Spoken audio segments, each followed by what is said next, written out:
Guys, welcome back to the channel. This is your boy Ziminnoves.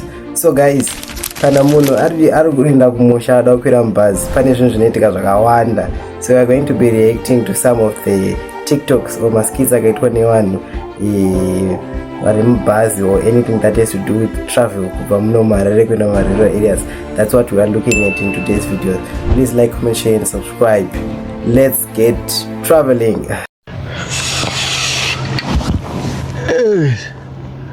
Awa werekeni ngadzukirini ndati mabhanana nedovi mabhanana nedovi saviri werekeni asuzida mabhanana nedovi ngawawe tendera mbino mbati. Thank you. So guys, I can actually relate to this because vanhu vazhinji vari mubhazi vanoda zvekutenga chikafu zvekudya chechi, vamwe vanotenga chikafu uko apa vabva kumba futi vabika food. It happens, we can all relate. So let's watch the next clip. The next clip is Freds again. Let's watch it. Amai ndozvandari kuti kana muchikwanisa kundibatsira nechiro chamunondibatsirawo nacho, ndakatizwa naamai vemwana ari muchechi kupunga wakamusiya ne7 days, ndikamuchengeta ndega kusvikira pari chino nhasi. Mwari wachingwa musisikedzi wangu, haleluya.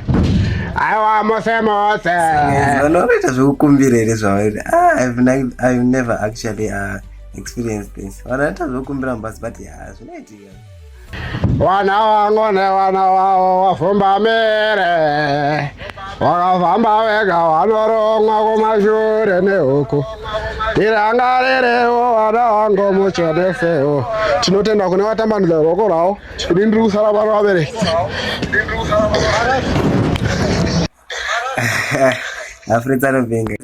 Let me know in the comment section. Write down any experience you had while going to the routes. Maybe I mean, any experience you write down in the comment section, or even put the fire emoji if you don't have anything to comment. So let's watch the other clips. Other thing, guys, I don't know. I mean, my TikToks maybe have a number. Usually, when you are traveling by bus, mainly two artists. And let me know in the comment section if you know the two artists. So let's watch the other clips.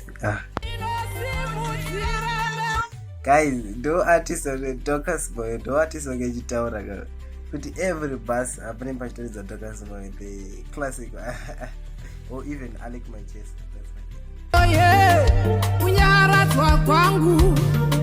Thank you for watching, guys. Like, comment, share and subscribe. Let me know in the comment section if you like more of this content.